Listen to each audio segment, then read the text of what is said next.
নাগাদ খায়, ওই জন্য ওকে খাওয়াবো।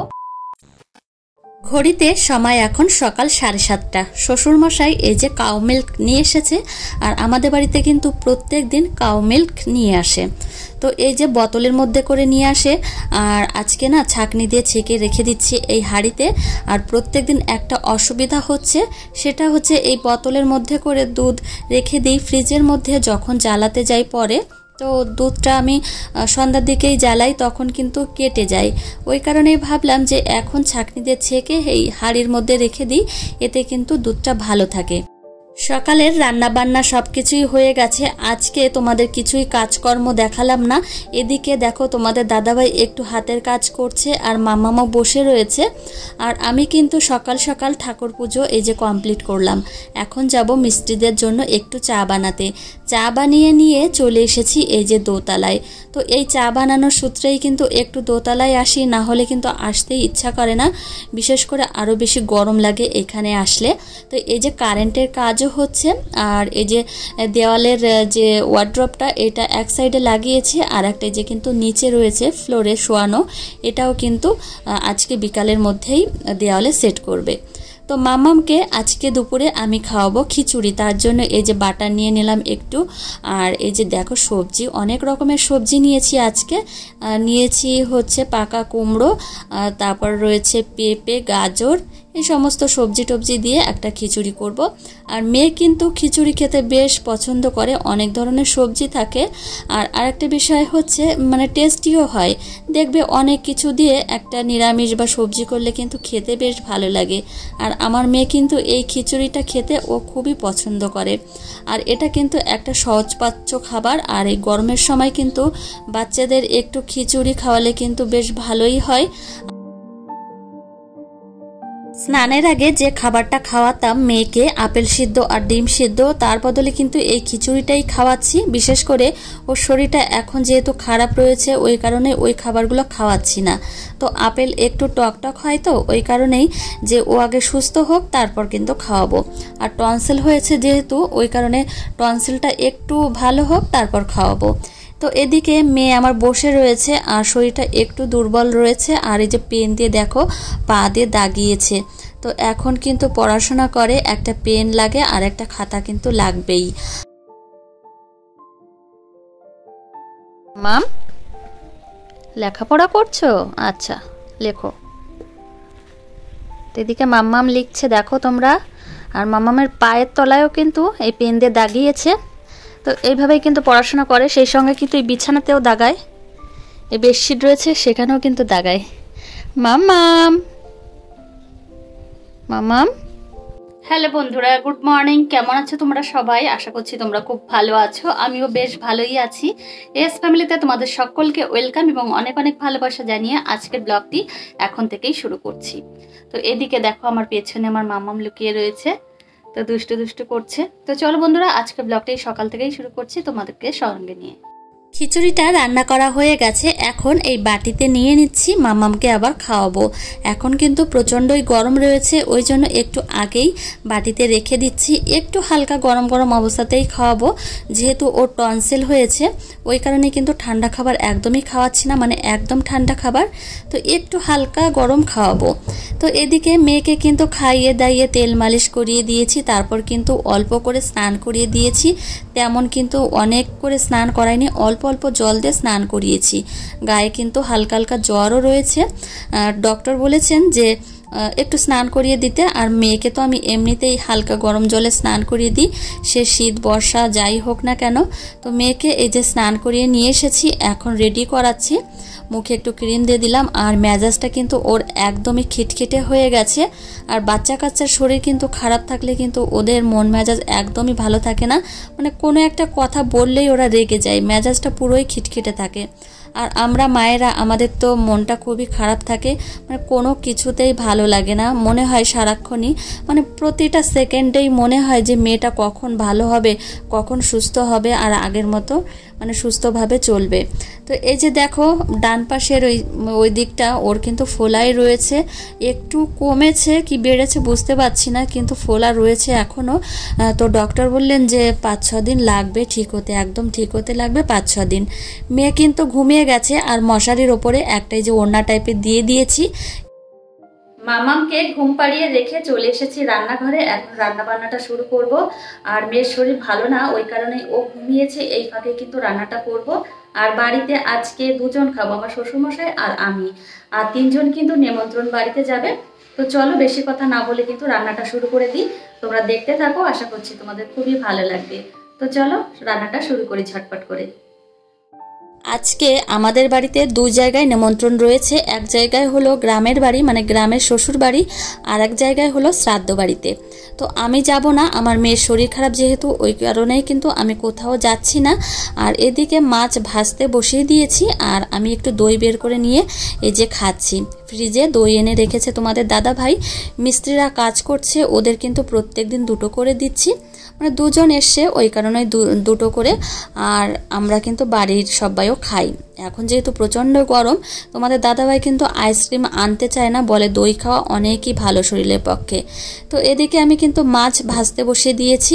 তো রান্নাবান্না কিন্তু একটু ঝটপট করেই করছি, কেননা আমার মেয়েটা শুয়ে রয়েছে মানে ঘুমিয়ে রয়েছে, আর বাড়িতে কেউ নেই, আমি একাই রয়েছি, আর শ্বশুরমশাই জমিতে রয়েছে। আর শাশুড়ি মা সকাল সকাল চলে গেছে ওই গ্রামের বাড়িতে, সেখানে অনুষ্ঠান হচ্ছে, আর তোমাদের দাদাভাই তো বাড়িতে নেই। পটল ভাজা হয়ে গেছে, সেই সঙ্গে কিন্তু ভাতও হয়ে গেছে। এদিকে এই যে খোসাগুলো রয়েছে মেঝেতে পড়ে, এখন কিন্তু এই মাড়ের মধ্যে রেখে দিলাম, তারপর বাইরে একটা বালতি রয়েছে সেখানে ঢেলে রেখে আসব। আর জায়গাটাও কিন্তু পরিষ্কার করে রাখলাম। একটা জিনিস হয়েছে জানো তো, আমি বাড়িতে রয়েছি, আমার শ্বশুরমশাই শুনেছে যে বৌমা বাড়িতে থাকবে, ওই কারণেই কিন্তু নিমন্ত্রণ বাড়িতে যায়নি, বিশেষ করে ওই যে শ্রাদ্ধ বাড়িতে যায়নি, সেখানে কিন্তু অনেক মশলা জাতীয় খাবার হয়, আর এই গরমে খেতে চাইছে না, বললো বৌমা আমার জন্য বাড়িতে রান্না করো। ওই কারণেই কিন্তু বাড়িতে আবার শ্বশুরমশাইয়ের জন্য রান্না করলাম, একটু বেশি করেই করেছি, কেননা রাত্রে আবার হয়ে যাবে, রাত্রে আবার রান্না করব, এই ঝোল দিয়ে হয়ে যাবে রাত্রে, ওই জন্য বেশি বেশি করে করেছি। আর এই যে আজকে রান্না করেছি কাতলা মাছ দিয়ে আর আলু দিয়ে একটা ঝোল করেছি, আর এদিকে বেগুন দিয়ে ছোট্ট ছোট্ট বেগুন দিয়ে এই মাছের মাথা দিয়ে, কাতলা মাছের মাথা দিয়ে একটা তরকারি করেছি। আজকে আলুর ঝোলের তরকারির মধ্যে একটু জিরে ফোড়নটা বেশি হয়ে গেছে, তো প্রত্যেক দিন তো সমান রান্না বান্না হয় না, তো আজকে একটু জিরেটা বেশি পড়ে গেছে।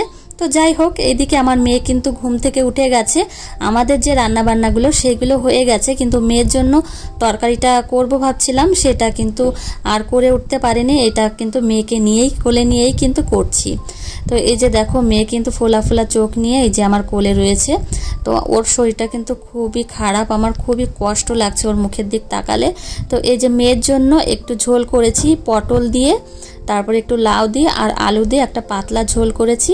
আর গরমের সময় কিন্তু এরকম পাতলা পাতলা তরকারি কিন্তু বাচ্চাদের খাওয়ানো দরকার। তো এদিকে আমি এখন রান্নাঘরটা সুন্দরভাবে পরিষ্কার পরিচ্ছন্ন করে মুছে নিচ্ছি। তোমাদের দাদাভাই বাড়িতে চলে এসেছে, তোমাদের দাদাভাইও বলছে যে আমি নিমন্ত্রণ বাড়িতে যাব না, আমি বাড়িতেই খাবো, ওই কারণেই তোমাদের দাদাভাই আবার বাড়িতেও খেলো। আর শ্বশুরমশাই কিন্তু বিকাল বিকাল করে ওই গ্রামের বাড়িতে চলে গেছে। মেয়েকে নিয়ে এই যে আবার চলে এসেছি মাঠে। তো এই মাঠে এসে মামাম কিন্তু বেশ হাঁটাচলা করে, ওর মনটা কিন্তু অনেকটা ফুরফুরে হয়। প্রত্যেক দিন আসি না, হয়তো অনেক দিন পর পর 15-16 দিন পর পর একবার আসি, নাও আসতে পারি, এমন একটা ব্যাপার। তো এদিকে মেয়ে দেখো ছোট্ট ছোট্ট যে ইটের টুকরোগুলো আছে সেইগুলো নিয়ে খেলা করছে একাকাই। তো এখানে একটু ভালো ঠান্ডা আবহাওয়া আছে, আর বিশেষ করে তোমাদের দাদাভাই এখানে জমি রেখেছে, বাড়ির জমি, ওই কারণে একটু আসি আর দেখাও হয়ে যায় জমিটা, সেই সঙ্গে আমার মেয়েটা একটু দৌড়াদৌড়িও করতে পারে, ওর মনটাও অনেকটা ভালো লাগে। তো এদিকে এই জমিটা দেখতে পাচ্ছ, এই যে চাষ দেওয়া এই জমিটাই কিন্তু তোমাদের দাদা ভাইয়ের জমি, একদম রাস্তার সঙ্গে লাগানো, 5 শতকের একটু বেশি। তো এখানে কিন্তু সবজি চাষ করব, ওই কারণে কিন্তু এখানে চাষ দিয়েছে আমার শ্বশুরমশাই। তো এই যে আমার মাম্মাম কিন্তু দৌড়ে দৌড়ে বাড়ির দিকে যাচ্ছে, ও কিন্তু জানে আমাদের বাড়ি কোনটা। তো এই যে সন্ধ্যার সময় সন্ধ্যা প্রদীপ দিয়ে টিয়ে এই যে চলে এসেছি ঘরে এসে এখন ঘরটা একটু সুন্দরভাবে গুছিয়ে নিচ্ছি। ওই যে প্রত্যেক দিন সকাল আর সন্ধ্যা এই দুবেলাই ঘরটা একটু গুছিয়ে থাকি, তো এখন একটু এই যে গুছিয়ে নিচ্ছি। আর মেয়ে কিন্তু এই যে রয়েছে বসে, আমি এখন ভয়েস দিচ্ছি আর আমাদের দোতলায় তো কাজ হচ্ছে, একটু আওয়াজ আসতে পারে।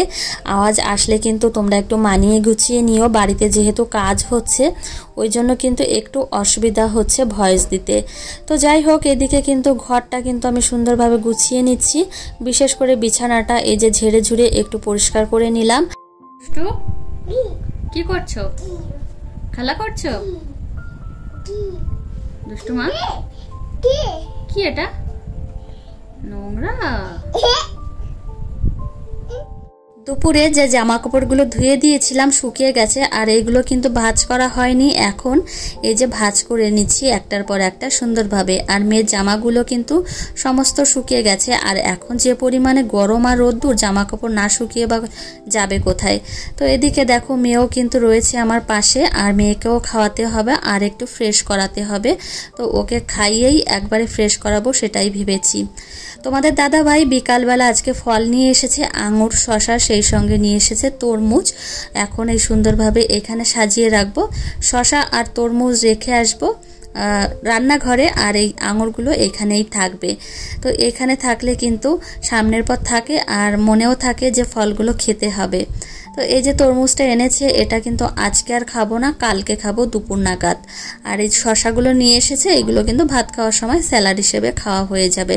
তো গরমের সময় কিন্তু শশা খাওয়া অনেকটা শরীরের পক্ষে উপকারী। শুভ সন্ধ্যা বন্ধুরা। এদিকে ঘরে কাজকর্ম তো একদম কমপ্লিট করে ফেলেছি। এখন মাম্মামকে একটু খাওয়াতে হবে। তো ও যেহেতু 6টা 6:30 নাগাদ খায়, ওই জন্য ওকে খাওয়াবো। আর এদিকে দেখো দুষ্টুমি করেই চলেছে। তো শরীর তো এমনিতেই খারাপ, আর ওষুধ খাইয়েছি, শরীরটা এখন একটু ঝরঝরে লাগছে জন্য এইভাবে দৌড়াদৌড়ি করছে। এই দেখো মাম্মাম, তাকাও ওইদিকে। তো এই যে আমাকে নিয়ে ঘুরছে। তো এরকমই দুষ্টুমি করতে থাকে ও যখন শরীর ভালো থাকে। তো এই যে দেখো মামা, দুষ্টু তাকাও এদিকে, মিমিরা দেখবে তোমাকে। মাম্মা তো কথা শুনছে না। তোমাদের একটা জিনিস দেখাই, এই যে দেখো তেঁতুল। এই তেঁতুলগুলো থাইল্যান্ড থেকে নিয়ে এসেছে একটা দাদা। তো তেঁতুলগুলো খুব ভালো, এর আগেও খেয়েছিলাম, প্রচন্ড মিষ্টি। দেখো কতগুলো তেঁতুল। মাম্মা এই যে দেখো কি তেঁতুল দেখেছো? তো এই যে এই পাশটা মাম্মামের ফোলা রয়েছে, এখনো রয়েছে। তো ডাক্তারবাবু বললেন যে 5-6 দিন লাগবে ঠিক হতে। এমন দুষ্টুমি করে না। তো চলো বন্ধুরা, আজকের ব্লগটি এখানেই শেষ করছি। তোমাদের কেমন লেগেছে অবশ্যই জানিও, ভালো লাগলে একটা লাইক করো। আর দেখা হবে কিন্তু নেক্সট ব্লগে। ততক্ষণে তোমরা সুস্থ থেকো, সাবধানে থেকো। টাটা।